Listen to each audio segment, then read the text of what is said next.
नमस्कार दोस्तों, कैसे हैं? उम्मीद है अच्छे होंगे। तो आज के इस वीडियो में हम देखेंगे, ये देखिए ये वीडियो जो है ये साइंस का टी पार्ट 4 है। इससे पहले 3 वीडियो ऑलरेडी अपलोडेड हो चुका है, तो उसका प्लेलिस्ट आपको मिल जाएगा साइंस के नाम से, PYQ साइंस। तो उसमें आपके 3 वीडियो अपलोड हो चुके हैं और ये चौथा वीडियो है। तो इसमें हम लोग देखेंगे TRE 2 का। उसमें आपको पता है कि TRE 3 जो लोग देखें वो जानते हैं, TRE 3 का हो गया है, री एग्ज़ाम का हो गया है। तो ये TRE 2 का है। इसके बाद नेक्स्ट पार्ट आएगा जो आपका, वो TRE 1 का होगा। तो इस तरह से पूरा कंप्लीट हो जाएगा आपके जितने भी साइंस के थे, और NCERT में कहाँ से किस चैप्टर से है वो सारी चीज़ें आप देख रहे होंगे कि वो पूरा यहाँ प्रूफ के साथ मिल जाता है आपको। कौन सा चैप्टर पढ़ना है, अगर डिटेल में पढ़ना चाहें तो उसके बारे में, तो सारी चीज़ें यहाँ से आपको पता चल जाती हैं। तो इसका इम्पोर्टेंस आप समझ सकते हैं कि एग्ज़ाम में काफ़ी होने वाला है। आपको ये भी पता चलेगा कि चैप्टर को कैसे पढ़ना है, कितना डीप में पूछ रहा है क्वेश्चन। मतलब आपको किस भीतर से आपको पता है कि लाइन बाय लाइन आपको पढ़ना पड़ेगा NCERT। तो चलिए एक एक करके देख लेते हैं। यहाँ पे ये सबसे पहले क्लास 1 to 5 का, फिर इसके बाद 6 to 8, फिर 9 10, फिर मतलब PGT। तो ऐसे चलेगा इसमें सीरियल नंबर जितने साइंस के क्वेश्चन आए हैं। तो ये सबसे पहला क्वेश्चन है आपका, धातु निष्कर्षण निम्नलिखित में से किसका उपयोग किया जाता है? कोक का, पेट्रोलियम का, कोल्टार का, या more than above and none of the above. तो इनमें से आपको बताना है कि जब धातु का निष्कर्षण करते हैं, यानी कि मेटल एक्सट्रैक्शन, आपको पता है कि अशुद्ध रूप में पाया जाता है, फिर उसको शुद्ध किया जाता है। तो उसमें पूछ रहा है कि किसका उपयोग किया जाता है इनमें से, कोक का या पेट्रोलियम का या कोल्टार का। तो देखिए इसमें यूज किया जाता है कोक का। कोक क्या है? ये कोयले का ही रूप है। आपको पता है जब शुद्ध कोयला जब निकालते हैं ज़मीन के अंदर से, तो वो जो है वो जला, मतलब ऐसे सोचेंगे जलाएंगे तो जल्दी जलता नहीं है। तो उसको पहले क्या किया जाता है कि भट्टी के अंदर, जैसे पूरा जो सही से नहीं जल पाता है, आप देखेंगे जैसे लकड़ी का कोयला बनाया जाता है, तो उस तरह से इसको किया जाता है। फिर वो जो बनता है, मतलब एक बार कोयले को जलाया जाता है, वो पूरी तरह से जलता नहीं है, केवल और काला टाइप का हो जाता है। तो वो कोक कहलाता है। तो इसी का यूज करते हैं। ऑप्शन तो इसका ए हो जाएगा। यहाँ से देख भी सकते हैं, ये NCERT का है, क्लास 10th का। तो यहाँ से ये metal and non metal chapter आपको पता है, धातु और अधातु, वहाँ से ये दिया हुआ है। तो इसमें देख सकते हैं ये आपको पता है भर्जन और निष्ठापन होता है इसमें। तो ये सब देखिए यहाँ पे दिया हुआ है। यहाँ पे कार्बन या कोयला देखिए ब्रैकेट में दिया है, वही कोक का उपयोग कर धातु के ऑक्साइड को धातु में अपचयन किया जाता है। कुल मिला के आपको ये पता है। देखिए यहाँ से ये कार्बन है, जो कोक है वो आपको पता है कार्बन ही है, कोयला भी कार्बन ही है, मतलब कार्बन का उसमें मात्रा पाया जाता है। तो ये वही है। जिंक ऑक्साइड के यहाँ पे एग्जाम्पल के रूप में दिया है कि जिंक ऑक्साइड का क्या किया जा रहा है, ये अपचयन किया जा रहा है कार्बन के उपस्थिति में। तो ये जिंक अलग हो जा रहा है, मतलब धातु अलग हो जा रहा है। तो इस तरीके से किया जाता है। मतलब वहाँ पे आपका जो कोक का यूज किया जाता है, कोयले भी दिया रहेगा वहाँ पे, तब भी ऑप्शन सही हो जाएगा, या फिर कार्बन भी दे सकता है। दूसरा क्वेश्चन है, प्रिज्म से गुजरने पर सबसे अधिक अपवर्तित होने वाला रंगीन प्रकाश है। मतलब आपको पता है जब प्रिज्म से कोई श्वेत प्रकाश गुजारा जाता है, तो वो अपने अलग अलग रंगों में विभक्त हो जाता है। उसको क्या कहता है? वर्ण विक्षेपण कहा जाता है, डिस्पर्जन ऑफ लाइट। मतलब ये घटना तो डिस्पर्जन ऑफ लाइट है, इसके बारे में डिटेल में और बता भी दिया हूँ प्रीवियस वीडियो में। तो इसमें से कह रहा है कि सबसे अधिक अपवर्तित कौन होता है, मतलब सबसे अधिक कौन मुड़ता है, पीला, बैगनी, नीला। तो आपको सीरियल नंबर से यदि पता होगा, विबग्योर। तो यहाँ सबसे अधिक कौन मुड़ता है, मतलब जिसका तरंगदैर्ध्य, अगर बात किया जाए कि किस आधार में मुड़ता है, तो जिसका तरंगदैर्ध्य सबसे कम होगा वो सबसे अधिक मुड़ेगा। तरंगदैर्ध्य यदि कम है तो उसका मुड़ेगा, मतलब उसका अगर बात किया जाए रिफ्रैक्शन अधिक होगा। तो इसमें तरंगदैर्ध्य अगर देखें तो सबसे कम किसका होता है, इधर से, मतलब वेवलेंथ इधर से अगर देखें तो ये सबसे कम होता है लगभग 4000 के आसपास, बैगनी का। फिर ये इंडिगो है, ब्लू है, ग्रीन है, येलो है, ऑरेंज है, रेड है। तो रेड का तरंगदैर्ध्य सबसे अधिक होता है। इधर जाएंगे तो कम होगा, इधर जाएंगे तो अधिक होगा। तो ये सबसे अधिक कौन मुड़ेगा, ये बैगनी ही मुड़ेगा। यहाँ बैगनी है। उसके बाद दिया सीरियल नंबर से लगाना रहे तो ऐसे लगा सकते हैं इसको, डायग्राम में एक ही बार देख लीजिए। इसका ऑप्शन तो वही हो जाएगा। यहाँ से बैगनी सबसे अधिक कौन मुड़ेगा, बैगनी। सीरियल नंबर से अगर लगाना रहे तो वही, यहाँ से देखिए दिया है वी लास्ट में, मतलब ये बैगनी है वायलेट, और ये रेड है लाल। तो सबसे अधिक मुड़ेगा बैगनी, सबसे कम मुड़ेगा लाल। तो यहाँ देख सकते हैं। अगर रिफ्रैक्टिव इंडेक्स की बात करें तो बैगनी के लिए सबसे अधिक होता है। तो रिफ्रैक्टिव इंडेक्स यानी कि अपवर्तनांक, तो यहाँ पे भी लिख दे रहा हूँ, ऐसे सीरियल नंबर से जाएंगे तो यहाँ पे सबसे जो रिफ्रैक्टिव इंडेक्स सबसे कम किसके लिए होता है, किस कलर के लिए, तो ये रेड के लिए होता है। तो ये भी आपसे पूछा जा सकता है, जिसके लिए रिफ्रैक्टिव इंडेक्स अधिक होगा उसका अपवर्तन सबसे अधिक होगा, तो ये बैगनी का अपवर्तन सबसे अधिक होता है। चलिए यहाँ से ये दिया भी है आपका एनसीईआरटी का, ये क्लास 10th का, ये यहाँ देख सकते हैं। ये शायद ह्यूमन आई वाले चैप्टर में है एनसीईआरटी में, बाकी ऐसे प्राइवेट बुक देखें तो उसमें अलग से रहेगा, मतलब मानव नेत्र जो है उसी चैप्टर में आपको मिलेगा एनसीईआरटी जब देखेंगे तब। तो ये सीरियल नंबर से दिया भी है। इस पूरे जो 7 रंग में टूटता है इसको समूह को स्पेक्ट्रम कहा जाता है, मतलब ये जो है इसको स्पेक्ट्रम कहा जाता है।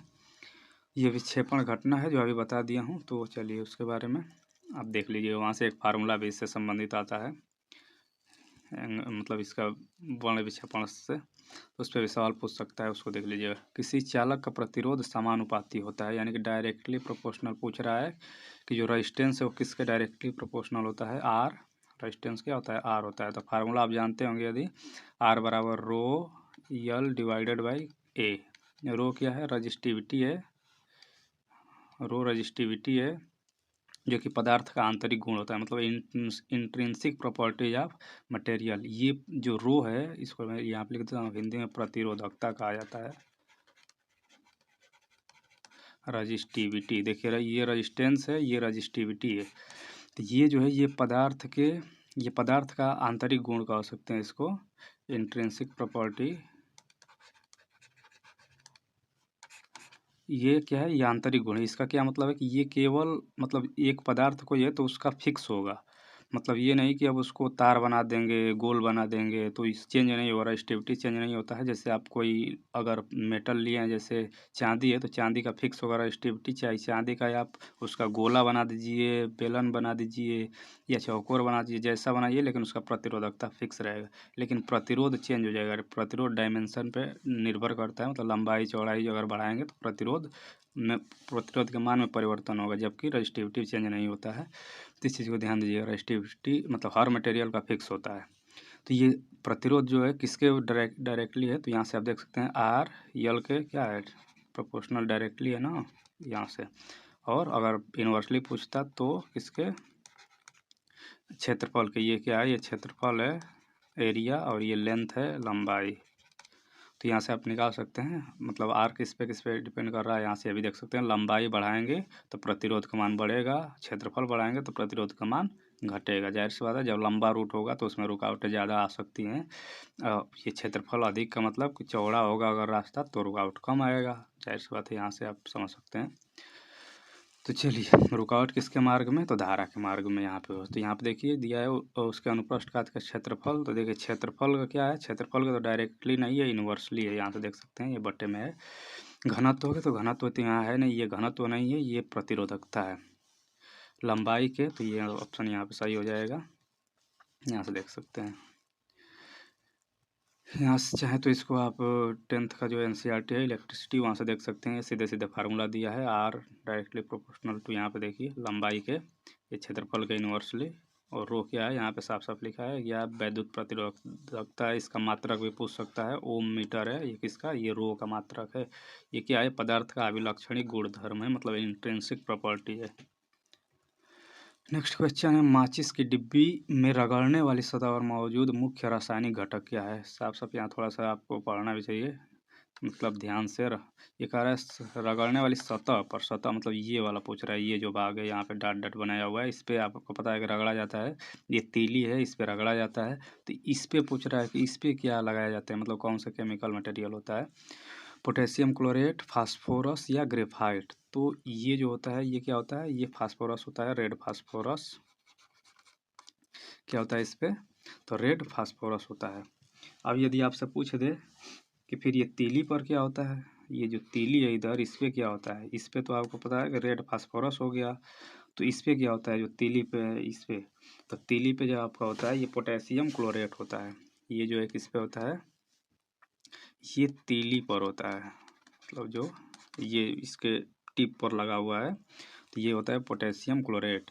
इसमें और भी चीज़ें मिला दी जाती है, इससे लेड हो गया ताकि ये थोड़ा सा दरदरा टाइप का, खुरदुरा टाइप का है, मतलब घिसे, तब आपको पता है घिसेंगे तभी घर्षण से इसमें उसमें उत्पन्न होता है।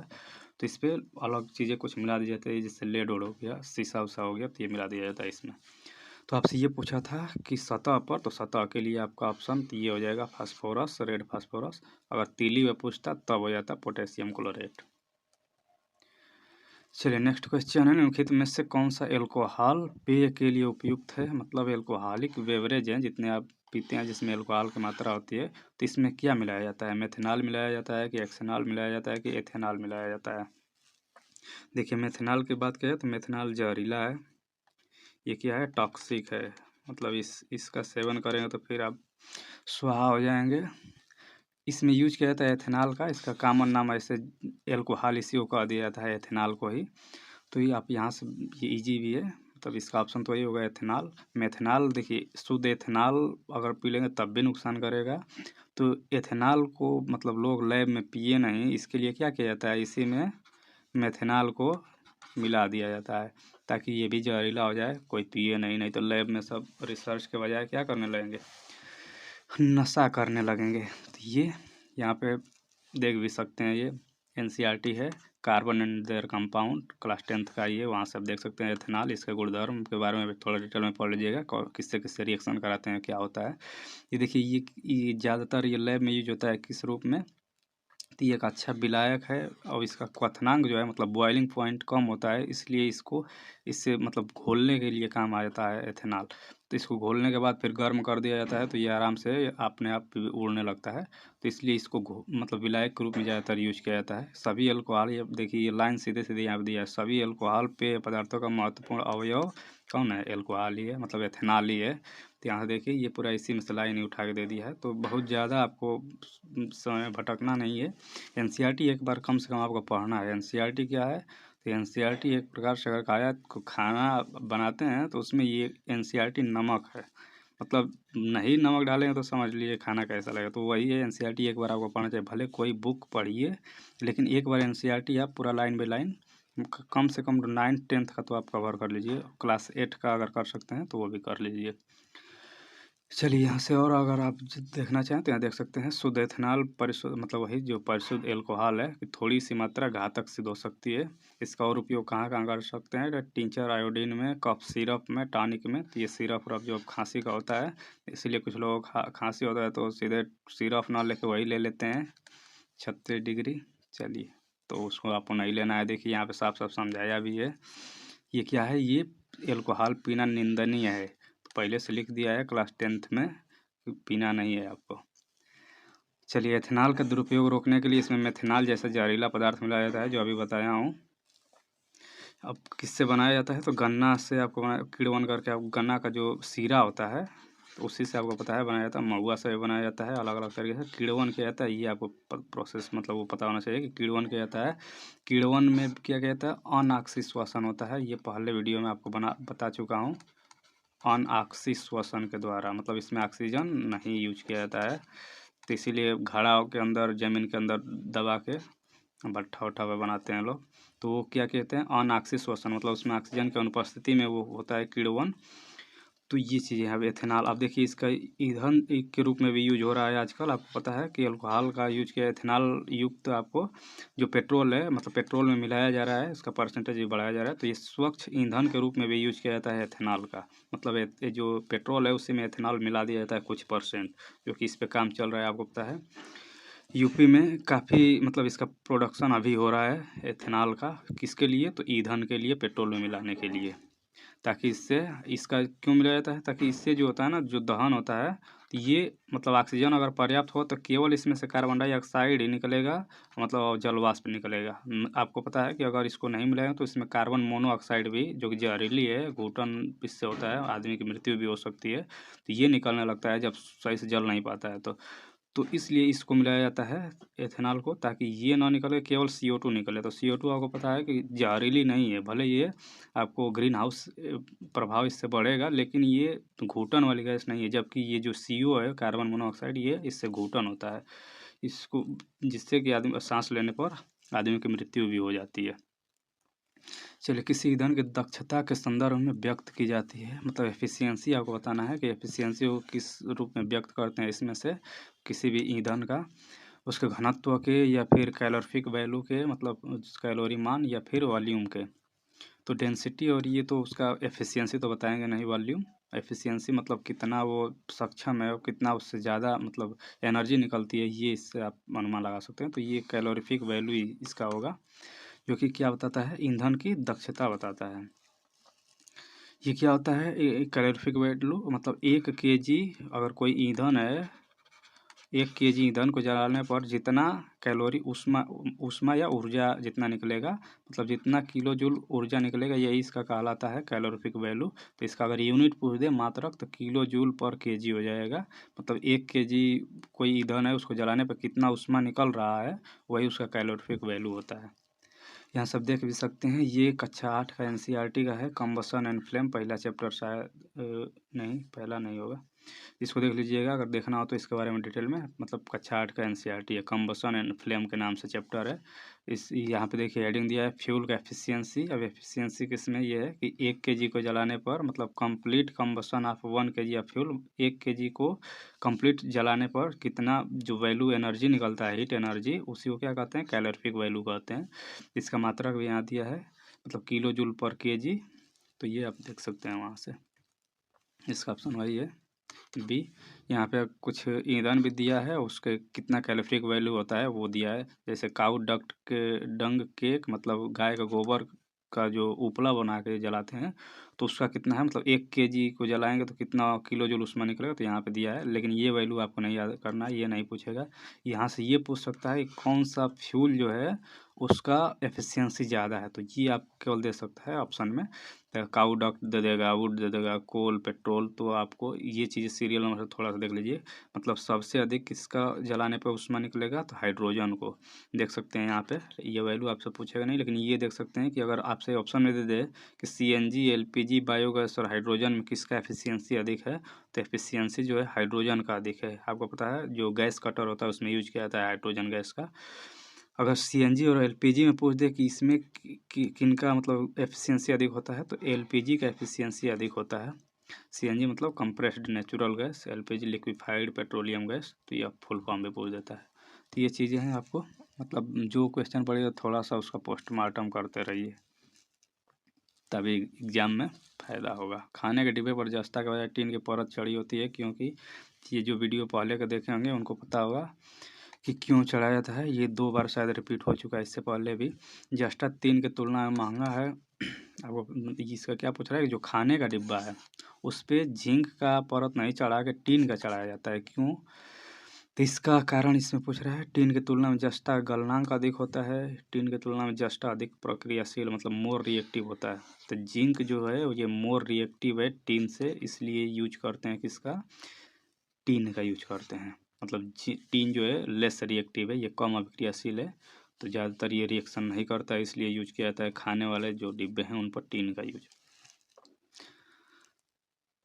यहाँ से देख सकते हैं ये ऑलरेडी इसका सोच चुका है। 71 नंबर टीआरई 3 पर री एग्जाम में आया हुआ क्वेश्चन है। ये देख सकते हैं जिंक यहाँ है, टीन यहाँ है, मतलब जिंक जो है ज़्यादा अभिक्रियाशील है, टीन कम अभिक्रियाशील है, इसलिए टीन का यूज किया जाता है ताकि ये रिएक्शन ना करे। यहाँ से देख सकते हैं ये एनसीईआरटी का। चलिए, निम्नलिखित में से कौन सी पारंपरिक सिंचाई पद्धति नहीं है, मतलब पूछ रहा है कि कौन सा पुरानी पद्धति की नहीं है। पारंपरिक मतलब जो शुरू से चलती आ रही है पुराने ज़माने से, तो वो कह रहा है कि वो नहीं है। तो नहीं है कि क्या मतलब है कि आपसे आधुनिक पूछ रहा है कि मॉडर्न टेक्नोलॉजी कौन सा है, किसका, सिंचाई का। तो आपसे पूछ क्या रहा है, मॉडर्न टेक्नोलॉजी कौन सा है। मतलब पारंपरिक नहीं है तो वही हुआ, मॉडर्न कौन सा है। तो खंडक, मोट system, chain pump system, drip system. तो कुछ लोग थोड़ा भी अगर जानते होंगे तो आप तो अब इतना समझ गए कि मॉडर्न पूछ रहा है, तो मॉडर्न इसमें तो यही दिख रहा है, ड्रिप सिस्टम। आपको पता है बूंद बूंद करके जहाँ पानी की कमी होता है वहाँ पौधों के जड़ में ही सीधे, मतलब एक एक बूंद जितना उसका आवश्यकता है केवल उतना ही पानी उसको पहुँचाया जाता है, तो इसको ड्रिप प्रणाली कहा जाता है। चेन क्या होता है, तो ये कुएं के अंदर वैसे चेन जैसा लटका जैसा भी डायग्राम दिखाया था। मोट जो है ये भी पुराने ज़माने से चलता है, तो इसका आंसर तो हो जाएगा ड्रिप प्रणाली। डायग्राम देखना चाहें तो यहाँ से देख सकते हैं। ये देखिए ये कक्षा 8 का एनसीईआरटी है, क्रॉप प्रोडक्शन एंड मैनेजमेंट, एकदम पहला चैप्टर, ये फर्स्ट चैप्टर। तो यहाँ से आप देख सकते हैं ये सिंचाई के पारंपरिक तरीके, मतलब वही पूछ रहा है पारंपरिक। अब देखिए सीधे सीधे दिया है यहाँ पे, मोट, चेन पंप, टेकली, रहट, ये क्या है, ये पुराने ज़माने से आ रहे हैं, मतलब पारंपरिक हैं, ये ट्रेडिशनल चल रही हैं। अब न्यू वाला पूछे तो आप सोच रहे हैं ना, मतलब ये सोचिए कक्षा 8 का एनसीईआरटी से सीधे दिया है यहाँ पे। अब नहीं तो सोचें कि ये क्या दे दिया नाम, तो नाम कुछ अलग नहीं दिया है, आप पढ़े नहीं रहेंगे तब आपको अलग लगेगा। यहाँ पे ये देख सकते हैं, ये ड्रिप प्रणाली है आधुनिक वाला। ये पाइप से लगा दिया गया है, पौधे के जड़ यहीं पे होल किया जाता है, जहाँ जहाँ पौधा है केवल वहीं से पानी टपकता रहता है। तो इससे पानी की बर्बादी नहीं होती है, क्योंकि पता है कि आपको ऐसे पूरा रेंगा देंगे खेत में जैसे गांव में होता है, तो क्या है जो पौधे के बाहर है तो पानी ऐसे वाष्प वाष्प बन के उड़ ही जाएगा, तो उसका कोई यूज नहीं हो पाता है। ये देख सकते हैं सभी का डायग्राम, ये मोट सिस्टम है, वही ये कुएं में बाल्टी लटका के, घिरनी लटका के और उससे निकाल रहे हैं पुराने ज़माने में। ये चेन पंप है, ऐसे चेन पर ये बाल्टी बांध दिए हैं, ऐसे घूमता रहेगा, जब ये कुएं के अंदर जाएगा फिर ऊपर से पानी लाएगा, फिर इसमें गिरेगा तो इधर जाएगा, तो ऐसे घूमता रहता है, ये चेन सिस्टम है। ये ढेकली है, इधर से एक लोग दबाते हैं तो ये उठता है, फिर छोड़ेंगे तो नीचे चला जाएगा, पानी भर जाएगा, फिर इधर दबाएंगे तो ये ऊपर आता है। ये रहट है, मतलब बैल के माध्यम से इसको चला जा रहा है, वही कक्षा 8 का पहला चैप्टर। ये आधुनिक सिंचाई विधि वही उसी चैप्टर का है, छिड़काव तंत्र मतलब स्प्रिंकलर सिस्टम, ये ऊपर से लगा दिए हैं फुहारा टाइप का, तो ये आधुनिक में आता है। वहीं ये ड्रिप तंत्र जो अभी दिया था ऑप्शन में, तो ये पौधे के जड़ों में एक एक बूंद करके पानी गिराता रहता है, तो ये ड्रिप तंत्र है। ये दोनों वैसी एनसीईआरटी का है, क्रॉप प्रोडक्शन एंड मैनेजमेंट पहला चैप्टर कक्षा 8 का। मानव गुर्दे की कोशिका में लिंग गुणसूत्रों की संख्या कितनी होती है, ये पूछ रहा है, मतलब सेक्स क्रोमोसोम्स जितने हैं। ह्यूमन किडनी में पूछ रहा है, तो बस ह्यूमन आ जाए तो चाहे वो कहीं पूछे, किडनी, हाथ पैर, जहाँ से पूछे, आपको पता है कि एक जोड़ा ही होता है। मतलब टोटल जो है क्रोमोसोम्स की संख्या कितना होता है, तो टोटल होता है 23 पेयर, मतलब 23 जोड़ा। अब 23 जोड़ा में जो है 22 तो कॉमन होता है मेल फीमेल दोनों में, 22 किसमें, 22 का मतलब 22 जोड़ा ये कॉमन होता है, प्लस एक जोड़ा जो है, मतलब 23वां जोड़ा जो है, यहाँ पे लिख दे रहा हूँ मैं, 23वां पेयर जो है, पेयर मतलब जोड़ा, ये केवल डिफरेंस होता है। तो इसी 23वां को क्या कहा जाता है, इसी को कहा जाता है सेक्स क्रोमोसोम, मतलब वही लिंग गुणसूत्र। 23वां जो है इसी को क्या कहा जाता है, लिंग गुणसूत्र। अब यही निर्धारित करता है कि जो जो शिशु है उसका लिंग क्या होगा, मतलब वो मेल होगा या फीमेल होगा। अब ये 23वां निर्धारित करता है। बाकी ये अब गुणसूत्र को आपको पता है, एक्स एक्स और एक्स वाई, एक्स और एक्स वाई, तो ये फीमेल के लिए होता है, मतलब महिला के लिए, और ये मेल के लिए। तो आपको पता है कि इसमें जो डोमिनेंट होता है वो इसी से है, मतलब इसी से पता चलेगा कि इनका क्रॉस प्रोडक्शन जब होगा तब फीमेल मेल वाले पार्ट से ही पता चलेगा कि वो क्या बनेगा। जैसे अगर मेल वाले में से एक्स आ जाता है तो इधर एक्स एक्स बन जाएगा, मतलब ये जो है ये फीमेल हो जाएंगे। अगर इसमें से वाई आ जाता है इसमें, तब ये मेल बनेगा। तो यहाँ से आप इसको देख सकते हैं, ये भी कक्षा 10 में भी आपको मिल जाएगा, और इसके आगे आपको क्लास 11-12 में मिल जाएगा इससे संबंधित। ये देख सकते हैं यहाँ पे, मतलब एक्स एक्स बना तो मादा फीमेल, और एक्स वाई बना तो मेल नर। ये चैप्टर है आपका कक्षा 10 का हेरेडिटी, इसमें आपको मिल जाएगा। और कक्षा 12 का आपका जेनेटिक्स एंड एवोल्यूशन, ये यूनिट ही है, इसमें 3-4 चैप्टर हैं, तो उसमें भी इसके बारे में डिटेल में दिया हुआ है। ये आप समझ सकते हैं, ये क्रोमोसोम्स है, कहाँ पाया जाता है, तो ये सेल में, मतलब जो कोशिका हैं, कोशिका के यूकैरियोटिक सेल्स जो हैं, आपको पता है 2 टाइप के सेल होते हैं, प्रोकैरियोटिक और यूकैरियोटिक। जो ज़्यादातर बहुकोशिकीय जीव हैं उनमें यूकैरियोटिक होता है। यूकैरियोटिक में आपको न्यूक्लियस पाया जाता है।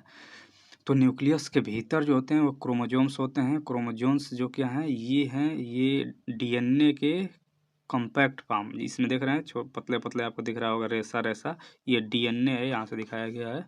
डीएनए को एक मतलब एकदम कॉम्पैक्ट कर दिया गया, तो यही बना है ये एक्स जैसा, यही क्रोमोसोम है। और उसके बाद ये डीएनए के अंदर क्या है, ये देख सकते हैं यहाँ से, डीएनए का ही पार्ट होता है जीन, जो कि आपका क्या है, ये आपका बेसिक यूनिट कहलाता है जीन जो है। मतलब हेरेडिटी का बेसिक यूनिट क्या है, जीन ही है। तो ये क्वेश्चन यहाँ पूछ सकता है। इससे रिलेटेड पहले भी बता चुका हूँ, आप देखे होंगे वीडियो। तो मानव कान के श्रवण परास पूछ रहा है, मतलब सीधे सीधे आपसे पूछ रहा है कि हम लोग को कितना जो है फ्रिक्वेंसी तक, कितना हर्ट्ज तक को सुनाई देता है, ये पूछ रहा है। तो यहाँ से देख सकते हैं ये हर्ट्ज क्या है, ये भी पूछ सकता है ये किसका मात्रक है। तो हर्ट्ज जो है फ्रीक्वेंसी का है, आवृत्ति। तो आवृत्ति का मात्रक क्या होता है, हर्ट्ज होता है। अब कितना तक सुनाई देता है, मतलब हम लोगों का हियरिंग जो रेंज है वो कितना है। मानव का ये पूछ रहा है 20 हर्ट्ज से 20,000, या 20 हर्ट्ज से कम, या 20,000 हर्ट्ज से अधिक। तो आपको पता है कि 20 हर्ट्ज से 20,000 हर्ट्ज तक हम लोग सुन सकते हैं, मतलब जो नॉर्मल ह्यूमन है। इससे कम के कौन कौन सुन सकते हैं, इससे अधिक के अगर मैं यहाँ पे रेंज बना देता हूँ तो चलिए यहाँ पे ये रेंज है, ये 20 हर्ट्ज से 20,000, मतलब किलो यहाँ पे लिखा हूँ 20,000 हर्ट्ज। तो ये क्या है, ये हम लोगों का जो है मतलब सुन सकते हैं यहाँ तक। इसके नीचे हम लोग ये मतलब इसके इधर अगर आएंगे तो इसके इधर सुन नहीं पाएंगे, तो इसको कहा जाता है अवश्रव्य। ये श्रव्य रेंज था। और इसके ऊपर चले जाए तो पराश्रव्य, पराश्रव्य मतलब ये अल्ट्रा हो गया, ये इंफ्रा हो गया। इंफ्रा और अल्ट्रा।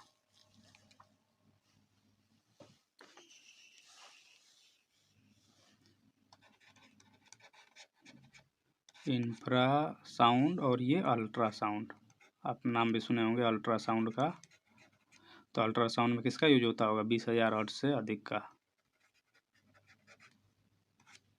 इसको ह्यूमन नहीं सुन सकते हैं। ह्यूमन कहाँ तक सुन सकते हैं, मतलब मानव 20 से 20,000।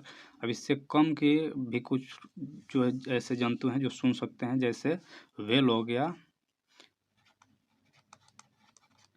हाथी हो गया, इसका यूज करते हैं। और गैंडा, व्हेल, हाथी, गैंडा, ये क्या करते हैं, ये अवश्रव्य ध्वनि उत्पन्न करते हैं। ये क्या करते हैं, इस मतलब इसको ये लोग डिटेक्ट भी कर लेते हैं अवश्रव्य ध्वनि को। व्हेल हो गए, हाथी हो गए, गैंडा हो गए। यहाँ से इसको आप याद करने के लिए देख सकते हैं, सभी बड़े बड़े जंतु हैं, तो ये सुन सकते हैं इसको भी। अभी ये जो इंफ्रारेड या अवश्रव्य तरंग ये कब उत्पन्न होता है, तो ये उत्पन्न होता है, मतलब ये अगर बात की जाए तो जब भूकंप आने वाला होता है, तो भूकंप से पहले, भूकंप से पहले अवश्रव्य तरंगें उत्पन्न होती हैं, जिनको ये डिटेक्ट कर लेते हैं व्हेल, हाथी और गैंडा। और पहले ही हाथी जो है ये क्या करने लगती हैं, इधर उधर भागने लगती हैं, चिगाड़ने लगती हैं। तो इससे पता, मतलब उनको पहले ही पता चल जाता है कि भूकंप आने वाला है। तो ये समझ सकते हैं उनके पास ये शक्ति है, एक हिसाब से अगर देखा जाए तो, कि हाथी, गैंडा, व्हेल के पास तक कि भूकंप से पहले उनको पता चल जाता है। अगर बात की जाए कि पराश्रव्य, अल्ट्रासाउंड, इनको कौन कौन डिटेक्ट कर सकते हैं, तो ये डिटेक्ट कर सकते हैं आपके डॉल्फिन, डॉल्फिन, चूहा, चमगादड़ और पारपाइज। ये इसको डिटेक्ट कर सकते हैं या इसको उत्पन्न करते हैं। चमगादड़, इसको चींची का जो आवाज़ आता है उसमें क्या होता है, उसमें पराश्रव्य ही होता है। तो चींची में जो पराश्रव्य में थोड़ा सा इधर वाला रेंज का हम लोगों को सुनाई देता है, उसके ऊपर वाला हम लोगों को सुनाई नहीं देता है, जबकि ये लोग उसको उत्पन्न करते हैं और डिटेक्ट भी कर लेते हैं। तो ये पराश्रव्य हो गया, इसी का यूज करते हैं अल्ट्रासाउंड करने में। अब देखिए एक क्वेश्चन ये आता है कि जो कुत्ते हैं, कुत्ते और छोटे बच्चे, चलिए मैं दोनों को एक साथ लिख देता हूँ। अब छोटे बच्चों को कुत्ता ना समझ लीजिएगा, मतलब नवजात शिशु लिख देता हूँ, जो अभी 5 साल से कम के बच्चे।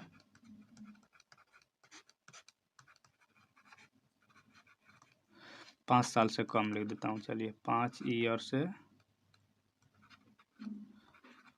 ईयर से कम के जो बच्चे हैं, ये सुन सकते हैं कितना तक, तो ये 25,000 तक सुन सकते हैं। ये 25,000 हर्ट्ज तक भी सुन सकते हैं। मतलब इससे जो हम लोग 20,000 तक सुन सकते हैं, इससे और अधिक तक, इधर तक का रेंज भी ये सुन सकते हैं। कौन, छोटे बच्चे जो 5 साल से कम के हैं वो। तो चलिए धीरे धीरे फिर उनका ख़त्म हो जाता है जैसे जैसे बड़े हो जाते हैं।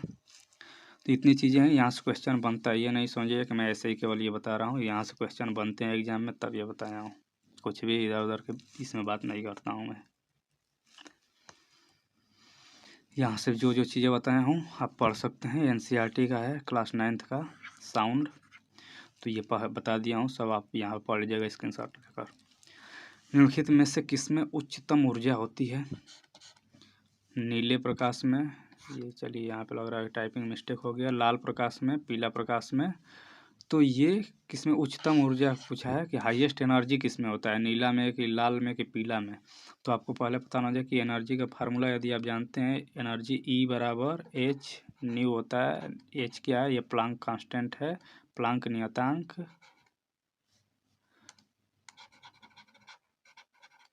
Planck's constant. तो ये फिक्स है इसका वैल्यू। न्यू क्या है, तो ये है आपका फ्रीक्वेंसी या आवृत्ति, फ्रीक्वेंसी आवृत्ति। तो अब देखिए जिसका न्यू अधिक होगा मतलब जिसका आवृत्ति अधिक होगा उसका एनर्जी अधिक होगा। अब आवृत्ति किसका अधिक होगा, इसको ऐसे भी लिख सकते हैं H C divided by lambda. C क्या है, प्रकाश का चाल निर्वात में, और लेमडा क्या है, तो वेवलेंथ है, तरंग दैर्ध्य। अब देखिए या तो ऐसे कहिए कि जिसका आवृत्ति अधिक है उसका एनर्जी अधिक होगा, या जिसका तरंगदैर्ध्य कम है उसका एनर्जी अधिक होगा। तो तरंगदैर्ध्य अभी मैं उधर रेंज बता रहा था विबग्योर में, कि तरंगदैर्ध्य अगर यहाँ से देखें तो सबसे कम किसका होता है, यहाँ पे लिख दे रहा हूँ, तरंगदैर्ध्य लेमडा से दिखाया जाता है, लेमडा। तो इधर आएंगे जिससे, चलिए यहाँ पे विजिबल रेंज है, विजिबल रेंज, तो विबग्योर हिंदी में वैनिया पिनाला कहा जाता है, इंग्लिश वाला थोड़ा आसान है लिखना, हिंदी वाले रटे होंगे, वैनिया पिनाला, बैगनी, नीला, आसमानी, हरा, पीला, ऑरेंज, मतलब वही संतरा कलर वाला, और रेड। अब देखिए इसको विजिबल रेंज कहा जाता है, मतलब यहाँ तक हम लोग को दिखता है, ये लगभग कितना होता है, लगभग 4000 एंगस्ट्रॉन। एंगस्ट्रॉन क्या है, दूरी का मात्रक है, 4000। अब कहीं 3900 भी दे सकता है, ये नहीं कि एकदम रट लीजिए कि 4000। तो लगभग कह रहा हूँ इसीलिए 4000 से लेकर लगभग 7800 या 8000 तक, 7800 एंगस्ट्रॉम या फिर 8000 तक दे सकता है। ये विजिबल रेंज होता है, मतलब यहाँ तक हमको दिखता है। जैसे उधर श्रवण क्या था 20 से 20 हर्ट्ज, तो वैसे ही ये हम लोगों को दृश्य जो प्रकाश है मतलब जो दिखता है वो यहाँ से है 4000 एंगस्ट्रॉम से 7800। यहाँ सब देखते हैं, इधर बैगनी होता है, फिर इंडिगो होता है, फिर ब्लू होता है, फिर ग्रीन, फिर येलो, फिर ऑरेंज, फिर रेड, यहाँ तक दिखता है। इसके ऊपर चले जाएंगे तो आपको इंफ्रारेड आ जाता है, मतलब इसके ऊपर IR रेंज।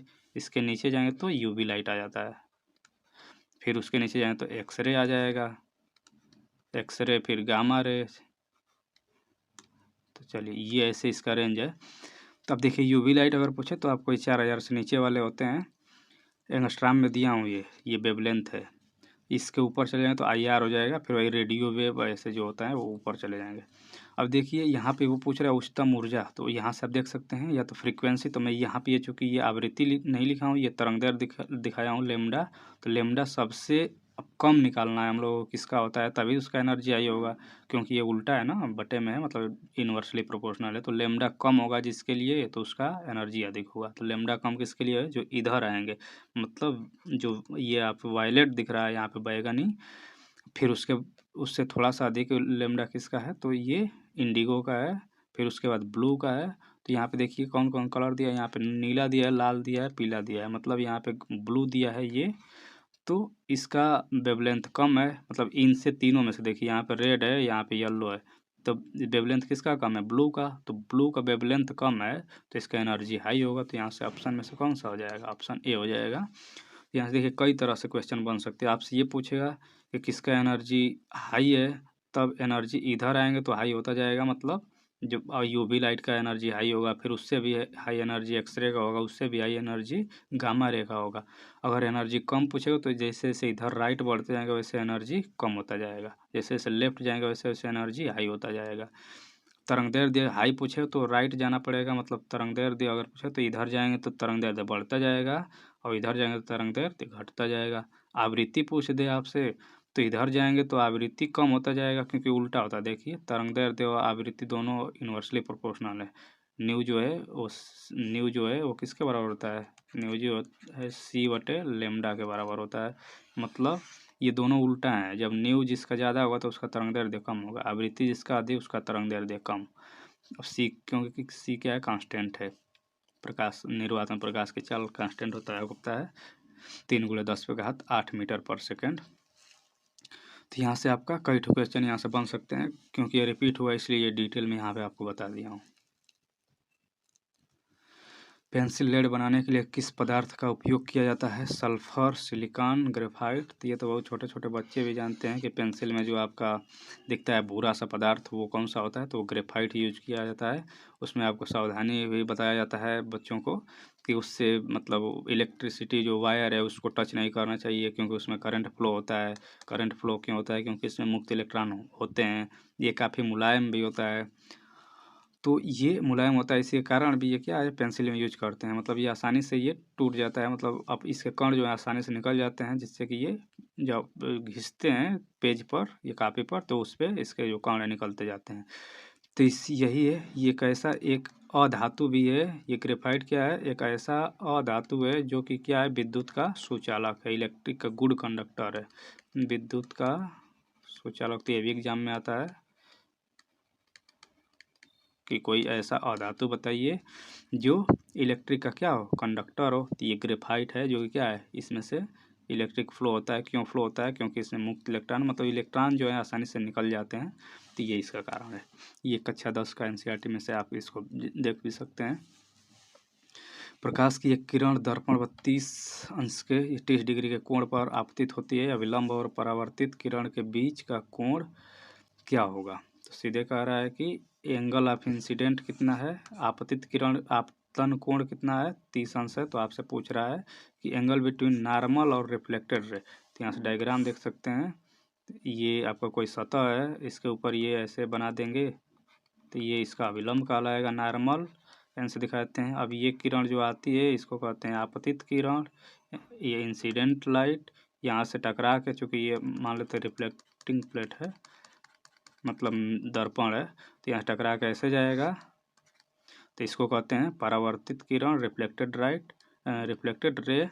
अब देखिए ये कोण जो है ये एंगल ऑफ इंसिडेंट होता है, ये कोण जो है एंगल ऑफ रिफ्लेक्शन होता है। मतलब ये आपतन कोण, ये परावर्तन कोण। तो आपको पता है परावर्तन का नियम कि आपतन कोण परावर्तन कोण के बराबर होता है। ये आपतन कोण दिया है 30 डिग्री। तो ये पूछ रहा है आपका कि नॉर्मल और रिफ्लेक्टेड रे के बीच का जो कोण है, मतलब सीधे सीधे आपको परावर्तन कोण पूछ रहा है, ये कितना हुआ। तो नियम वही है कि आपतन कोण परावर्तन कोण के बराबर होता है। ये परावर्तन का नियम है। तो कितना हो जाएगा? ये 30 है तो ये भी 30 होगा। चलिए, तो ये ऑप्शन इसका सीधे सीधे हो जाएगा 30।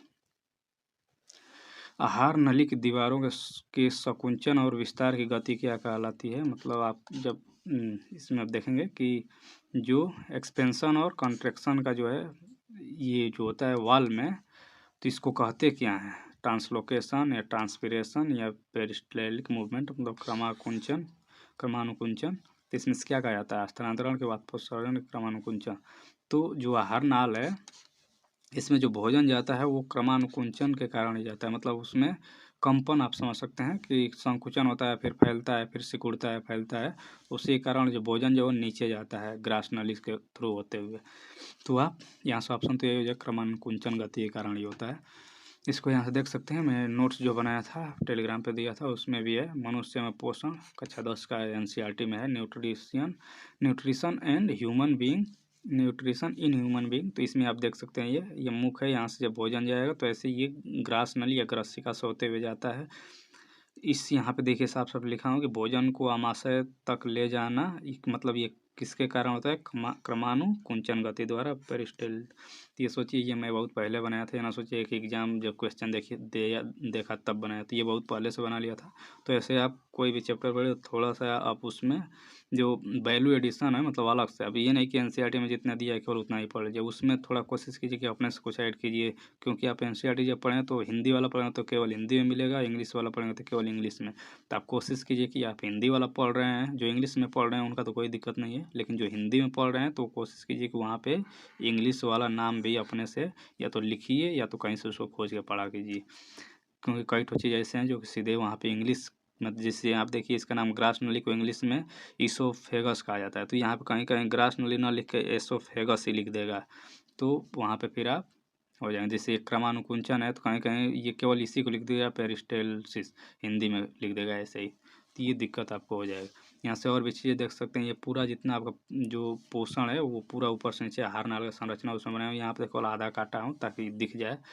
तो ये मुख से स्टार्ट होता है, क्या क्या होता है इसमें, पहले लार, मुख में आपको पता है, तो लार के बारे में यहाँ डिटेल में लिखा हूँ कि प्रतिदिन 1 से 1.5 लीटर का इसका स्रावन होता है, इसमें 99.5% जल होता है, इसका pH 6.8 होता है, मतलब ये अम्लीय होता है। अब इसमें टाइलिन एंजाइम होता है, लारी एमाइलेज एंजाइम होता है, इसमें लाइसोजाइम होता है जिसका काम है भोजन में उपस्थित जीवाणुओं को नष्ट करना। लारी एमाइलेज का काम क्या, अभी एग्जाम में आया, इसी वीडियो में आपको मिलेगा नेक्स्ट जो कुछ क्वेश्चन उसके बाद, मतलब नेक्स्ट स्लाइड में कहीं एमाइलेज के बारे में आया हुआ है क्वेश्चन। एमाइलेज का काम क्या है, या वहाँ पे सीधे पूछा है कि लार में कौन सा एंजाइम है, तो एमाइलेज होता है। अब इसका काम भी पूछ सकता है कि एमाइलेज का काम क्या है, तो ये काम करता है मंड को, मतलब स्टार्च को ये शर्करा में, या फिर ऐसे भी दे सकता है स्टार्च को माल्टोस में या डेक्सट्रिस्टन में, तो फिर उसके बाद जो टूटता है तो ग्लूकोज में आगे बताऊँगा। और भी चीज़ें जितने भी हैं शुरू से अंत तक यहाँ पे सब कुछ इसमें दिया है, तो वहाँ से आप इसको एक बार पढ़ लीजिएगा। चलिए, तो ये मस्तिष्क के कौन सा भाग, मस्तिष्क आ गया। भाग रक्तचाप को नियंत्रित करते हैं, मतलब आपको ब्लड प्रेशर जो बीपी है उसको कह रहा है कौन नियंत्रण करता है, इसमें से रीढ़ की हड्डी, खोपड़ी, हाइपोथैलेमस या कार्ड, खोपड़ी, सेरेब्रम, पोन्स मेडुला, सेरिबेलम। देखिए सेरेब्रम अलग है, सेरिबेलम अलग है, इसको अनुमस्तिष्क भी कहा जाता है, तो इस चीज़ को ध्यान दीजिएगा। इसमें सीधे सीधे वही पूछ रहा है कि ब्लड प्रेशर को कौन कंट्रोल करता है, इसका ऑप्शन तो यही हो जाएगा पोन्स मेडुला सेरिबेलम। डिटेल में थोड़ा सा इसको देख लेते हैं। देखिए यहाँ पे ये डायग्राम है, थोड़ा सा इसको एनसीईआरटी का ही डायग्राम है, मानव मस्तिष्क कक्षा 10 का एनसीईआरटी आप पढ़ेंगे तो वहाँ मिल जाएगा। अलग अलग डायग्राम दिया गया है कि आप 3 पार्ट में आपको पता है कि मस्तिष्क होता है अग्र मस्तिष्क, मध्य मस्तिष्क और पक्ष मस्तिष्क। अब कौन कौन से किस में भाग है वो भी यहाँ पे दिया है, हाइपोथैलेमस पीयूष ग्रंथि, पक्ष मस्तिष्क, पोन्स मेडुला, और ये सेरिबेलम को अनुमस्तिष्क कहा जाता है। तो ये सेरिबेलम है, यहाँ से ये दिख रहा है, थोड़ा छोटा इसमें दिख रहा होगा। ये पोन्स है, ये मेड्यूला है, मतलब यहाँ से लेकर यहाँ तक ये तीनों पार्ट जो है यही आपके ब्लड प्रेशर को कंट्रोल करते हैं। उसके नीचे आपका जो रीढ़ की हड्डी होता है, स्पाइनल कार्ड, मेरुरज्जु जिसे कहते हैं, वो जुड़ा होता है। तो ये देखिए, ये अगर बात किया जो सेरिबेलम है ये दूसरा सबसे बड़ा पार्ट है मस्तिष्क का, तो ये भी आपको ध्यान देना है। यहाँ पे देखिए इसके बारे में डिटेल में लिखा भी हूँ। जो प्रतिवर्ती क्रियाओं का नियंत्रण है वो स्पाइनल कार्ड द्वारा होता है, मेरुरज्जु के द्वारा। मस्तिष्क के कितने भाग हैं वो भी यहाँ पे देखिए, fore brain, mid brain and hind brain, मतलब अग्र मस्तिष्क, मध्य मस्तिष्क, पश्चिम मस्तिष्क। अग्र मस्तिष्क में क्या क्या होता है, ऐच्छिक क्रिया, स्मरण क्षमता, ये अग्र मस्तिष्क में होता है। देखिए इसमें अग्र मस्तिष्क में सेरिब्रम होता है, देखिए सेरिब्रम और सेरिबेलम अलग अलग है। सेरिब्रम को प्रमस्तिष्क कहा जाता है और सेरिबेलम को अनुमस्तिष्क कहा जाता है। सेरिब्रम यहाँ से देख सकते हैं, ये सबसे बड़ा भाग है, मतलब मस्तिष्क का 80% सेरिब्रम ही होता है। उसके बाद ये सोचना, तर्क करना, याद करना, आँख, कान, नाक से संबंधित जितनी घटनाएं हैं वो कौन कंट्रोल करता है, तो सेरिब्रम कंट्रोल करता है, काफ़ी महत्वपूर्ण है। थैलेमस का काम क्या है, ताप का पता लगाना, मतलब ये सेंस करता है ताप, और कंट्रोल कौन करता है ताप पर, तो वो हाइपोथैलेमस करता है, जो कि अभी उसमें ऑप्शन में दिया भी था। तो हाइपोथैलेमस का काम क्या है, ताप पर कंट्रोल करना, नियंत्रण करना, और थैलेमस का काम है ताप का केवल पता लगाना। अब देखिए हाइपोथैलेमस का और क्या काम है, पहले तो ये जानी कि हाइपोथैलेमस अग्र मस्तिष्क का भाग है, और हाइपोथैलेमस का और क्या काम है, भूख प्यास से संबंधित, प्यार, घृणा, परितृप्ति, ताप का नियंत्रण, अंतःस्रावी ग्रंथियों में हार्मोन्स का नियंत्रण, ये सब कौन करता है, हाइपोथैलेमस करता है। काफ़ी इम्पोर्टेंट है, अभी इसी में शायद एग्जाम, इसी में अभी वीडियो मिल जाएगा आपको कि भूख प्यास कौन कंट्रोल करता है, तो हाइपोथैलेमस करता है। अब देखिए यहाँ पे पक्ष मस्तिष्क का भाग है पोन्स, अनुमस्तिष्क मतलब सेरिबेलम, और मध्यांश यानी कि मेड्यूला। तो अभी सबका काम भी अलग अलग है। पोन्स का काम क्या है, श्वसन दर को नियंत्रण करता है ये, अनुमस्तिष्क यानी कि सेरिबेलम का क्या काम है, अभी बताया कि सेकेंड लार्जेस्ट है, मतलब मस्तिष्क का पहला सबसे लार्जेस्ट सेरिब्रम है, दूसरे नंबर पे सेरिबेलम है।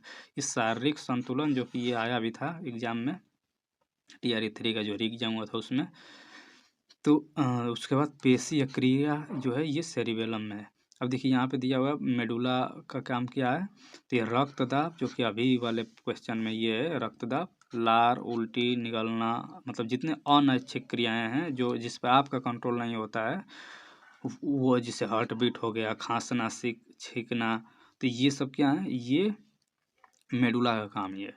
तो ये अब वहाँ पे तीनों में ऑप्शन में यही दिया था, पॉन्स, अनुमस्तिष्क और मेडुला, चूंकि तीनों एक साथ दिया तो यहाँ से ऑप्शन यही हो जाएगा। रक्तदाब पूछा था तो तीनों वाला ऑप्शन, मतलब यहाँ से आप देख सकते हैं, फिर से अगर देखना चाहें तो ये पॉन्स, मेडुला और सेरिबेलम, तो ऑप्शन यही सही हो जाएगा।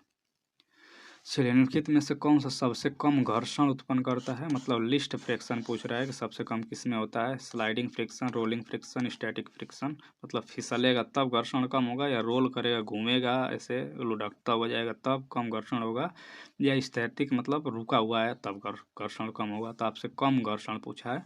तो देखिए, अगर बात की जाए इन तीनों को, तो सीरियल नंबर से अगर लगाना चाहें तो सबसे अधिक होता है, सबसे अधिक ये पहला नंबर पे लिख देता हूँ इसको, ये सबसे अधिक होता है, हाईएस्ट फ्रिक्शन इसी में होता है। दूसरे नंबर पे आपका रोलिंग आ जाएगा, दूसरे नंबर पर नहीं, ये तीसरे नंबर पर आएगा, ये दूसरे नंबर पर आएगा फ्रिक्शन। मतलब सबसे अधिक घर्षण कब होगा, जो कोई वस्तु रुकी है तो उस पर ज़्यादा बल लगा के खींचना पड़ेगा। फ्रिक्शन क्या होता है, जैसे आप इधर बल लगा रहे हैं तो इसके अपोजिट सतह जो बल लगाता है उसी को फ्रिक्शन कहा जाता है, घर्षण। तो जो अब कोई वस्तु रुकी हुई है, स्थिर है, तो उस पर ज़्यादा बल लगाना पड़ेगा उसको खिसकाने के लिए, तो उसका मान सबसे अधिक होता है। तो इसको मैं हाईएस्ट लिखा हूँ, मतलब पहले नंबर पर। तो दूसरे नंबर पे स्लाइड, मतलब फिसलने लगेगा इस खींचेंगे तब दूसरे नंबर पे। तीसरे नंबर, मतलब सबसे कम की बात किया जाए तो जब घूमेगा तो सबसे कम फ्रिक्शन होगा, इसीलिए आसानी से लुढ़का कर ले जाया जा सकता है। ऐसे गोल गोल पुली उली आप देखेंगे कि उसको खींचने के बजाय लुढ़का कर ले जा सकते हैं, तो वो आसान होता है क्योंकि फ्रिक्शन कम होता है। तो लिस्ट ही पूछा था, डायग्राम यहाँ से देख सकते हैं। जब मोशन नहीं हो रहा है तब फोर्स इधर लगाएंगे, फ्रिक्शन इसका अपोजिट दिशा में होता है तब काफ़ी, मतलब ज़्यादा फोर्स लगाना पड़ेगा। जब एक बार स्लाइड होने लगेगा तब थोड़ा सा कम फोर्स पर भी आप खींच सकते हैं। जब उसको और कम फोर्स लगा के उसको ले जाना है तो फिर उसको लुढ़काइए, मतलब रोल कीजिए, घुमा के ले जाइए, तो वो सबसे कम होगा। तो यहाँ पे अगर डायग्राम भी आप जानते होंगे, थोड़ा सा अगर आप पढ़े होंगे इसके बारे में क्लास 11 तक, 11th में आपको फ्रिक्शन मिल जाएगा। तो यहाँ से जैसे इधर बल लगा के डायग्राम अगर बनाना हो कि फ्रिक्शन और इसमें, तो बल यदि आप इधर लगाते हैं, मतलब अप्लाइड फोर्स, इसको लिखता हूँ अप्लाइड, मतलब लगाया गया बल, और इधर लिखता हूँ फ्रिक्शनल फोर्स, तो इसको स्मॉल एफ से लिख देता हूँ, ये फ्रिक्शनल फोर्स है। तो इनमें दोनों में डायग्राम कैसे बनता है, तो जैसे शुरू में कोई वस्तु रुकी हुई है, तो उसको जैसे यहाँ पे रुकी हुई है तो इस पर जब बल लगाएंगे तो शुरू में बल लगाते जाएंगे लेकिन वो खसकेगा नहीं, मतलब वैसे ही वो वहीं पे पड़ा रहेगा। तो जितना बल लगाएंगे उतना ही उसमें अपोजिट बल, मतलब जो फ्रिक्शन है वो भी लगता जाएगा। तो ये ऐसे लीनियर जाएगा ग्राफ। फिर एक स्थिति ऐसी आएगी कि थोड़ा सा और जब अधिक करेंगे तो वो खसक जाएगा, मतलब वो अपने जगह से हिल जाएगा। तो जब हिलेगा तो हिलने के बाद फिर उसके बाद आप देखेंगे कि एक बार बस खसक गया, जैसे कई दिन से कोई वस्तु रखी हुई है तो वहीं पे पड़ी रहेगी, तो उस पर ज़्यादा बल लगाना पड़ेगा। जब एक बार खिसक गया तो फिर आराम से वो खिसकने लगता है। तो मतलब उसके बाद फिर थोड़ा सा घटा यहाँ पे, क्योंकि फिर उसके बाद आराम से वो खिसकने लगेगा। तो ऐसे होता है, यहाँ से यहाँ तक ग्राफ जो है स्टैटिक है, मतलब जो रुका हुआ है तब है ये। यहाँ पे रेस्ट में लिख देता हूँ, रेस्ट मतलब रुका हुआ।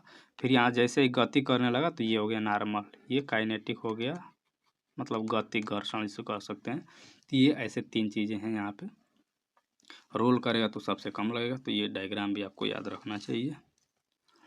चैप्टर यहाँ देख सकते हैं, कक्षा 8 के एनसीईआरटी में मिल जाएगा और 11th के एनसीईआरटी में फ्रिक्शन घर्षण नाम से चैप्टर है। सुनहरा रेशा का अभिप्राय है, गोल्डन फाइबर किसे कहा जाता है, तो गोल्डन फाइबर आपको पता है चाय, कपास, पटसन, तो जूट को गोल्डन फाइबर कहा जाता है। तो इस चीज़ को आप, ये तो बहुत बेसिक क्वेश्चन है। काले फेफड़े का रोग यानी कि ब्लैक लंग डिजीज, तो ब्लैक लंग मतलब फेफड़ा काला कब हो जाएगा, किसानों से संबंधित है या फिर कोयला खनिजों से, तो नाम से ही पता चल रहा है कि जो कोयला खान में काम करने वाले होंगे उनके लंग डिजीज हो, क्योंकि सांस लेंगे तो कोयला का जो पार्टिकल है वो भी जाएगा। तो ब्लैक लंग डिजीज किससे संबंधित है, कोयला से ही। तो ये ऑप्शन तो इसका बी हो जाएगा, ये तो आराम से आप कर भी लेंगे कॉमन सेंस से भी।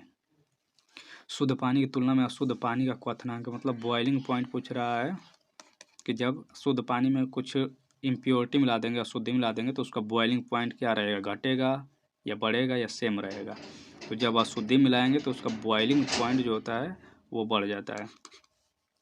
मतलब उस अशुद्धि मिलाने के बाद उसको अधिक ताप देंगे, अधिक ऊष्मा देंगे, तब वो उबलेगा, समझ रहे हैं ना। जैसे नॉर्मल प्रेशर में बात किया जाए कि जल का बॉइलिंग पॉइंट कितना होता है, तो ये होता है 100 डिग्री सेल्सियस, इतने पर पानी उबलता है।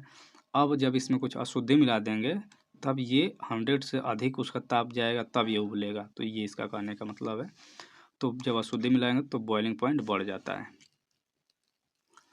साबुन और डिटर्जेंट स्रोत हैं कार्बनिक प्रदूषण के, जैसे कि, तो ये इस हिंदी वाला तो इधर उधर एकदम दिख रहा है, आप इंग्लिश वाला इसको पढ़ लीजिए। Soaps and detergent are the source of organic pollutant like, मतलब आपको ये बताना है कि जो साबुन और डिटर्जेंट है उसमें कौन से ऑर्गेनिक प्रदूषण है, कौन से कार्बनिक प्रदूषण होते हैं, ग्लिसरॉल, पॉलीफॉस्फेट या फिर सल्फोनेटेड हाइड्रोकार्बन। तो कौन से होते हैं आपको पता है, साबुन बनाने का प्रोसेस में बताया था इससे पहले वाले वीडियो में।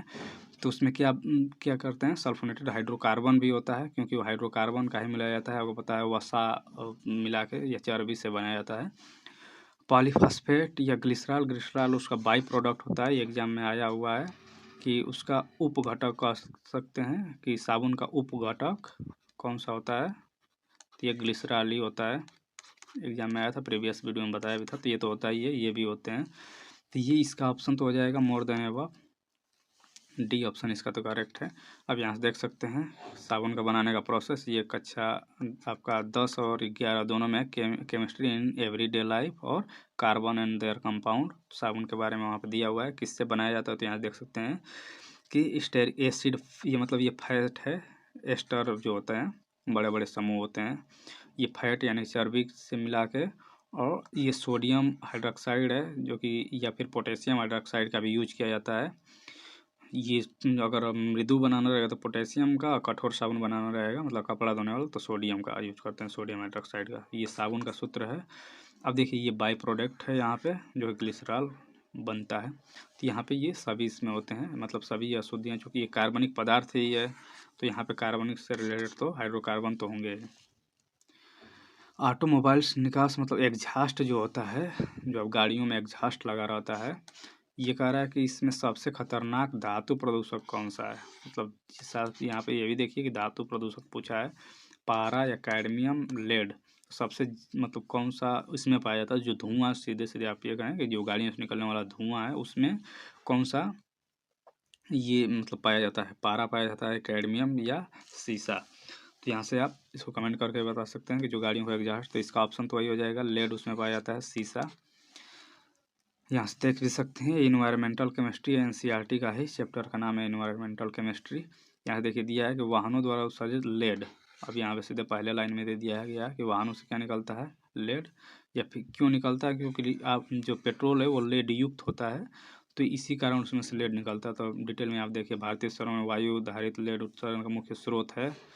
अधिकतर शहरों में लेड विहीन सीसा रहित पेट्रोल का उपयोग करके इस समस्या पर काबू पाया जाता है। लाल रक्त कोशिकाओं के विकसित एवं परिपक्व होने में लेड बाधा उत्पन्न करता है। तो ये भी पूछ सकता है कि जो लेड है गाड़ियों से निकलता है तो ये किस पर प्रभाव डालता है, तो आरबीसी पर, रेड ब्लड कॉर्पसेल्स पर, लाल रक्त कोशिकाओं पर ये प्रभाव डालता है। तो यहाँ पे ये देख सकते हैं कि वाहनों से क्या उत्सर्जित होता है, लेड का उत्सर्जन होता है। ऑप्शन सी इसका करेक्ट है। देखिए अधिक ऊंचाई पर जाने पर उबलते हुए पानी में सब्जियां पकने में अधिक समय लेती है, क्योंकि इसका मुख्य कारण है। देखिए अधिक ऊंचाई पर जाएंगे, जैसे पहाड़ वहाड़ पर जाके आप खाना बनाएंगे तो ये सब्जियां पकने में जो है अधिक समय लेंगी। क्यों अधिक समय लेंगी, क्योंकि जो ऊंचाई, जैसे मान लीजिए कि जो बॉइलिंग पॉइंट है पानी का, इसमें यह लिख देता हूँ, जल का बॉइलिंग पॉइंट, जल का क्वथनांक वही बॉइलिंग पॉइंट कहते हैं। ये क्या होता है, अगर नॉर्मल मतलब एटमॉस्फेरिक प्रेशर पर बात किया जाए कि वायुमंडलीय दाब पर, तो ये होता है 100 डिग्री सेंटीग्रेड। इतने पर पानी उबलता है। 100 डिग्री जब उसका टेम्परेचर हो जाएगा तो पानी उबलने लगेगा। लेकिन जैसे ऊंचाई पर जाएंगे तो ऊंचाई पर जाने पर जो उसका प्रेशर है, एटमॉस्फेरिक प्रेशर है, वो कम हो जाता है। जैसे पहाड़ पर जाएंगे तो वायुमंडलीय दाब जो है घट जाता है। तो जब दाब जब घटेगा तो इसका बॉइलिंग पॉइंट भी घट जाता है, तब BP भी घट जाता है। बॉइलिंग पॉइंट लिख देता हूँ यहाँ पे। दाब घटने पर बॉइलिंग पॉइंट भी क्या होता है, ये भी घटता है। मतलब जो 100 डिग्री सेंटीग्रेड होने पर उबल रहा था वो अब इससे कम पर ही उबलने लगेगा। जब 100 से कम पर उबलने लगेगा तो आपको पता है कि टेम्परेचर नहीं बढ़ रहा है। जब एक चीज़ और ध्यान दीजिए कि जब पानी एक बार उबलने लगता है तब उसके बाद या कोई भी जो लिक्विड है उबलने लगता है, उसके बाद उसका ताप नहीं बढ़ता है। जैसे कोई 100 डिग्री पर उबल रहा है तो उसके बाद कितना ऊष्मा देते जाइए, कितना आग लगाते जाइए, वो 100 डिग्री से अधिक नहीं होगा, वो सब ऊष्मा के रूप में निकलता जाता है फिर बाहर। तो इसलिए इस चीज़ को ध्यान दीजिए कि जैसे उबलने लगेगा वैसे ताप फिर हम नहीं बढ़ेगा। तो यहाँ पे वही होता है कि जब ऊंचाई पे जाते हैं तो उसका दाब जो है, वायुमंडलीय दाब घट जाता है, जिससे उसका बॉइलिंग पॉइंट जो है वो कम हो जाता है। जैसे 100 डिग्री पर उबल रहा था तब 90 डिग्री पर ही उबलने लगेगा। जब 90 पर ही उबल रहा है तो अब 10 डिग्री कम हो गया ना, तो इस वजह से खाना पकने में समय अधिक लगेगा, तो ताप नहीं बढ़ेगा। यही इसका उल्टा पूछ देता है कि जब कुकर में खाना बनाते हैं तो जल्दी पक जाता है, ऐसा क्या कारण है। तो कुकर में आपको पता है कि जब उसमें गैस बनेगी तो फिर वो दाब जो है उसका बढ़ जाता है कुकर में। तो जब दाब बढ़ेगा तो फिर उसका बॉइलिंग पॉइंट क्या हो जाएगा, ये भी बढ़ेगा। मतलब जो 100 डिग्री पे उबल रहा था वो अब जाएगा 120 से 130 डिग्री पे उबलेगा। तो 130 डिग्री जब हो गया उस कुकर के अंदर तो खाना तो जल्दी ही पकेगा। तो ये कारण होता है। दोनों क्वेश्चन एग्जाम में आते हैं। तो यहाँ से वही है, ऊंचाई पर बढ़ने पर क्या होता है, तापक्रम घट जाता है। तापक्रम का मतलब यहाँ पे हिंदी में देख सकते हैं बॉइलिंग पॉइंट क्या हो जाता है, ये डिक्रीज हो जाता है। Temperature of boiling point decrease है। तो वही है कि BP जो है उसका डिक्रीज हो जाता है ऊपर जाने पर। तो ऑप्शन तो यही इसका सही हो जाएगा, ऑप्शन B। तो चलिए ये तो था। अभी इसका एक पार्ट और दूसरे स्लाइड में इसको दिखा देता हूँ। इसका कुछ क्वेश्चंस वहाँ हैं तो वहाँ से कर लेते हैं इसके कुछ पार्ट, क्योंकि अभी देखिए इसको दो वीडियो में इसको कवर करना पड़ेगा, थोड़ा सा लंबा हो जाएगा। लेकिन यहाँ से देख लेते हैं, इसका कुछ क्वेश्चन इसी में कवर कर लेते हैं, फिर उसके बाद तो वो वाला वीडियो भी लगभग 1 घंटे का हो जाएगा, नहीं तो फिर ज़्यादा हो जाएगा। देखिए ये वो तो आपका TRE 2 का जो 1 to 5 का था उसमें था। यहाँ पे 6 to 8 का भी इसमें जनरल पार्ट कवर कर लेते हैं, जो 7-8 क्वेश्चन है, ताकि इसी में ये भी निपट जाए। चलिए पहला क्वेश्चन इसमें यही है कि नाभिकीय रिएक्टरों में जो D2O है उसका उपयोग किस रूप में किया जाता है। तो ईंधन के रूप में, ड्यूट्रानों के स्रोत के रूप में, या मंदक के रूप में, मॉडरेटर या फिर फ्यूल के रूप में, या ड्यूट्रान के सोर्स के रूप में। तो आपको सीधा बताना है D2O। D2O क्या है, ये बाहरी जल का सूत्र है। ये भी एग्जाम में पूछता है कि बाहरी जल का सूत्र क्या है हैवी वाटर का, तो ये D2O ही है। अब ये पूछ रहा है कि ईंधन के रूप में इसका यूज करते हैं या फिर किसके रूप में। तो ये D2O का यूज करते हैं मंदक के रूप में, ये मॉडरेटर के रूप में यूज किया जाता है। मंदक मतलब अभिक्रिया के दर को धीमा करना, क्योंकि आपको पता है कि नाभिकीय रिएक्टर में क्या होता है। नाभिकीय रिएक्टर में जो होता है ये विखंडन होता है, नाभिकीय विखंडन। एग्जाम में ये भी आता है कि नाभिकीय रिएक्टर में कौन सा प्रोसेस होता है, या न्यूक्लियर जो बम होते हैं नाभिकीय बम, उसमें कौन सा होता है, न्यूक्लियर फिजन का रिएक्शन होता है। न्यूक्लियर फिजन होता है नाभिकीय रिएक्टर में। तो इसको आप देखिए, अगर ये पूछे कि स्टार्ट किससे करते हैं तो न्यूट्रॉन का बम्बार्डमेंट कराया जाता है। तो ये भी आपको पता होना चाहिए कि न्यूट्रॉन का बम्बार्डमेंट कराया जाता है अभिक्रिया को शुरू करने के लिए। जब एक बार शुरू हो जाता है तो फिर वो चलता रहता है। फिर उसको कंट्रोल भी तो करना पड़ेगा, तो कंट्रोल करने के लिए क्या करते हैं, उसमें मंदक मिलाया जाता है ताकि अभिक्रिया की दर धीमी हो जाए। फिर कंट्रोल करने के लिए कंट्रोल रॉड मिलाते हैं इसमें। तो अभिक्रिया की दर को धीमा करने के लिए मंदक का यूज करते हैं, मॉडरेटर का। तो उसके जगह क्या किया जाता है, भारी जल का यूज करते हैं। अब देखिए भारी जल का एक और काम है, इसको कूलेंट के रूप में भी यूज किया जाता है, मतलब ठंडा करने के लिए शीतलक के रूप में भी यूज किया जाता है। तो ये भी आ सकता है कि इसमें से अगर मतलब मंदक और शीतलक के रूप में किसका यूज करते हैं, शीतलक मतलब कूलेंट, ठंडा करने वाला। तो दोनों के रूप में यूज किया जा सकता है इसका भारी जल का, मंदक और शीतलक दोनों के रूप में। तो ये भी ध्यान दीजिएगा। मतलब अब बात करें कि इसमें जो आपके फ्यूल के रूप में किसका यूज करते हैं, तो यहाँ से मतलब ईंधन के रूप में किसका यूज किया जाता है, तो यूरेनियम का यूज किया जाता है। आपको पता है यूरेनियम 235 का यूज किया जाता है किसके रूप में, ये ईंधन के रूप में यूज किया जाता है। ये भी एग्जाम में आया हुआ क्वेश्चन है। अब बात क्या है, इसमें एक होता है कंट्रोल रॉड, इसका काफ़ी इंपॉर्टेंट है। आपको पता है कंट्रोल करना पड़ेगा, नहीं तो फिर रिएक्टर फट जाता है। तो कंट्रोल रॉड के रूप में किसका यूज करते हैं, ये भी एग्जाम में आया हुआ क्वेश्चन है। तो ये कैडमियम रॉड का यूज किया जाता है, या फिर हाफनियम का भी यूज कर सकते हैं, या फिर बोरान रॉड का भी यूज किया जाता है, बोरान या फिर हाफनियम।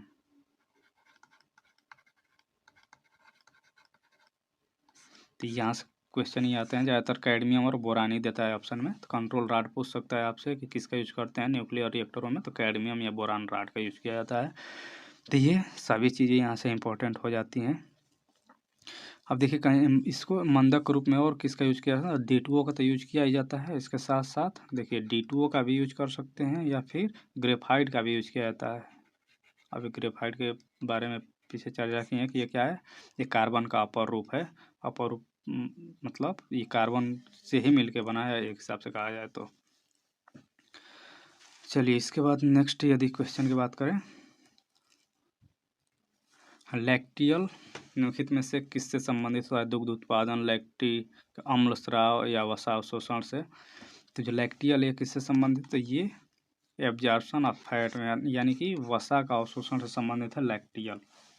ये कहाँ पाया जाता है, तो यहाँ से आप देख सकते हैं लैक्टियल आंत्र में पाया जाता है। आंत्र के अंकुर में, अंकुर को इंग्लिश में विली कहा जाता है। ये किस में पाया जाता है, ये आंत में, मतलब छोटी आंत में पाया जाता है, स्मॉल इंटेस्टाइन में, छोटी आंत में पाया जाता है लैक्टियल। अब ये क्या काम इसका है, तो वसा को अवशोषित करना। वसा को किसके थ्रू, लसिका के द्वारा, लिम्स के द्वारा। तो सीधे सीधे ये है आपका 11th का NCERT body fluid and circulation. तो यहाँ से आप देख सकते हैं पूरा ये लाइन यहाँ पे लिखा हुआ है। तो ये क्या लैक्टियल क्या है, ये वसा अवशोषण से संबंधित है। चलिए अब बात किया जाए नेक्स्ट क्वेश्चन, प्रकाश संश्लेषण के अध्ययन से संबंधित वनस्पति विज्ञान की शाखा कौन सी है, पादप वर्ग की, पारिस्थितिकी या पादप कार्य की, प्लांट फिजियोलॉजी या फिर। तो ये आपको बताना है कि पादप मतलब प्रकाश संश्लेषण से संबंधित जो विज्ञान की शाखा है उसको क्या कहते हैं, तो उसको कहा जाता है पादप कार्य की, मतलब प्लांट फिजियोलॉजी। तो इसका ऑप्शन तो आपको यही हो जाएगा। प्लांट टेक्सोनॉमी मतलब पादप का जो वर्गीकरण किया जाता है वो इसमें अध्ययन किया जाता है प्लांट टेक्सोनॉमी में। इकोलॉजी यानी कि पारिस्थितिकी से संबंधित जो अध्ययन करते हैं वो इकोलॉजी में किया जाता है। इसके बारे में और इससे संबंधित जो है, तो इसका ऑप्शन तो ये हो जाएगा आपका प्लांट फिजियोलॉजी मतलब पादप कार्य की। और भी चीज़ यहाँ से देखना चाहें जीव विज्ञान की और कौन कौन सी शाखाएं, तो यहाँ से देख सकते हैं ऑस्टियोलॉजी, इसके बारे में इसमें प्रीवियस वीडियो में बता चुका हूँ। ऑस्टियोलॉजी होता है अस्थियों का अध्ययन, जूलॉजी होता है जंतुओं का विस्तृत अध्ययन, सीरोलॉजी होता है सेरोलॉजी सीरम का अध्ययन, बॉटनी पादपों एवं उनके क्रियाकलापों, हेमेटोलॉजी रुधिर का अध्ययन, न्यूरोलॉजी तंत्रिका तंत्र, पैलियो बायोलॉजी या जीवाश्मिकी जो होता है जिसमें जीवाश्मों का अध्ययन किया जाता है, इकोलॉजी जो अभी ऑप्शन में दिया भी है सजीवों और उनके चारों तरफ पर्यावरण के प्रभाव का अध्ययन, जेनेटिक्स में किया जाता है आनुवांशिक लक्षणों एवं वंशागति का अध्ययन, वायरोलॉजी में वायरस से किया जाता है, वहीं एंटेमोलॉजी का में कीटों का अध्ययन किया जाता है, जीरेंटोलॉजी में मनुष्य की वृद्धावस्था का एग्जाम में आया हुआ है, इथोलॉजी में करते हैं मानव सहित सभी जंतुओं के व्यवहार का अध्ययन, ऑर्निथोलॉजी में पक्षियों का अध्ययन, डर्मेटोलॉजी में डर्मा में त्वचा होता है, ऑर्निथ मतलब पक्षी होते हैं, तो डर्मा में त्वचा का, एंथोलॉजी में फूलों का, ऑन्कोलॉजी में आपका कैंसर संबंधी या ट्यूमर का अध्ययन, बैक्टीरियोलॉजी में जीवाणु बैक्टीरिया, पेडोलॉजी में मृदा, प्लांट फिजियोलॉजी ये जो अभी ऑप्शन में दिया है इसमें प्रकाश संश्लेषण संबंधित वनस्पति विज्ञान की शाखा ये है। तो ये हैं, अब देखिए यहाँ से क्वेश्चन आ भी गया कि एक पीढ़ी से दूसरे पीढ़ी में वंशागति के अध्ययन को क्या कहते हैं, आनुवंशिकी। ये तो नाम से ही पता चल रहा है क्योंकि बाकी ये विकल्प सब एकदम अलग दिख रहे हैं। तो जो वंशागति का अध्ययन किस में करते हैं, आनुवंशिकी में करते हैं, जेनेटिक्स में। तो ऑप्शन तो इसका ए ही सही हो जाएगा। साइटोलॉजी में क्या करते हैं, ये कोशिका विज्ञान है। माइक्रोबायोलॉजी में ये छोटे छोटे या सूक्ष्म जीवों का अध्ययन करते हैं। चलिए नेक्स्ट क्वेश्चन आपका, लेग्यूमिनस प्लांट्स जो हैं इसमें कह रहा है कि नाइट्रोजन स्थिरीकरण के लिए कौन सा वर्णक यूज किया जाता है लेगुमिनस प्लांट में। तो ये लेगुमिनस प्लांट जो होते हैं ये मुख्यतः होते क्या हैं, ये मुख्यतः जो दलहनी पौधे हैं,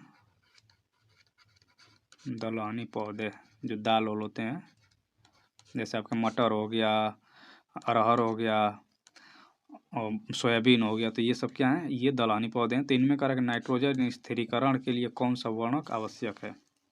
आपको पता है कि वायुमंडल में सबसे ज़्यादा नाइट्रोजन ही है, उसको स्थिरीकरण किया जाता है।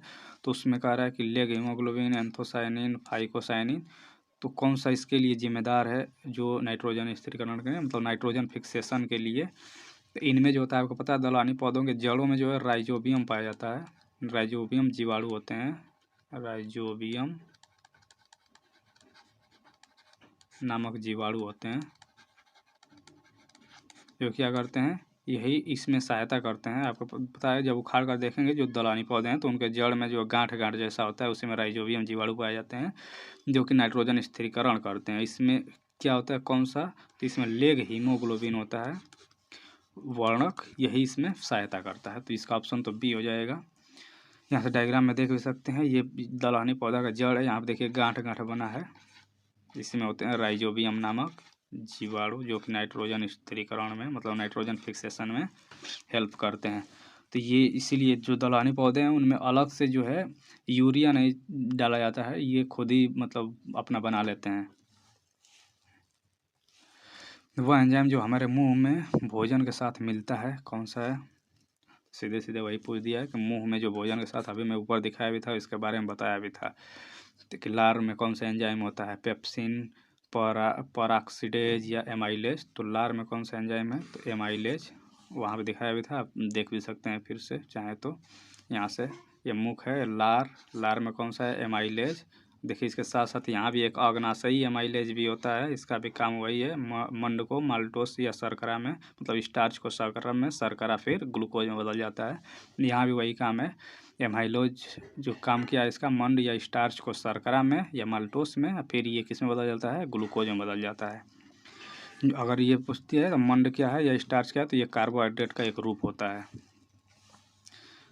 और बात किया तो वहाँ से अभी देखे थे कि और क्या क्या ऑप्शन में दिया था, यहाँ पेप्सिन भी दिया था। तो पेप्सिन देखिए कहाँ है, पेप्सिन ये है, पेप्सिन ये कहाँ पाया जाता है, ये आमाशय यानी कि स्टोमक, पेट में पाया जाता है। ये प्रोटीन के पाचन के लिए जिम्मेदार होता है। तो यहाँ से भी आप देख सकते हैं अलग अलग, ये काफ़ी इंपॉर्टेंट स्लाइड है एक ही, इसको आप वहाँ से PDF डाउनलोड करके देख लीजिएगा। Al2O3 2SiO2 2H2O निम्नलिखित में से किसका रासायनिक सूत्र है। ये सीधे सीधे रासायनिक सूत्र पूछ दिया, मोनाजाइट का, चीनी मिट्टी का या रेत का। तो ये है चीनी मिट्टी का यानी कि चाइना क्ले का। ये फार्मूला किसका है, चाइना क्ले का है।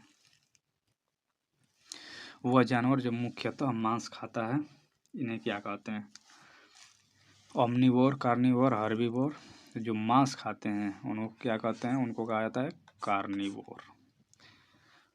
फिर हर्बीवोर, हर्ब माने क्या होता है, हर्ब माने होता है पौधे। तो फिर जो पौधों को खाने वाले हैं उनको क्या कहेंगे, उनको कहेंगे हर्बीवोर। ओमनिवोर क्या होते हैं, जो दोनों को खाते हैं। ओमनिवोर क्या होते हैं, जो दोनों को खाते हैं, जो तो वनस्पति को भी, और तो इनको हिंदी में सर्वाहारी कहा जाता है, सर्वाहारी ऐसे लिखा जाएगा ना, सर्वाहारी या सर्वभक्षी कह सकते हैं, मतलब सब कुछ खाने वाले, जो मीट भी खाते हैं और जो पौधे भी खाते हैं। जैसे मनुष्य किस में आ जाएंगे, मनुष्य ओमनिवोर में ही आ जाएंगे। कार्निवोर में केवल जो मांस खाने वाले हैं, और इसमें हर्बीवोर में जो केवल वनस्पति मतलब या शाकाहारी इसको कह सकते हैं।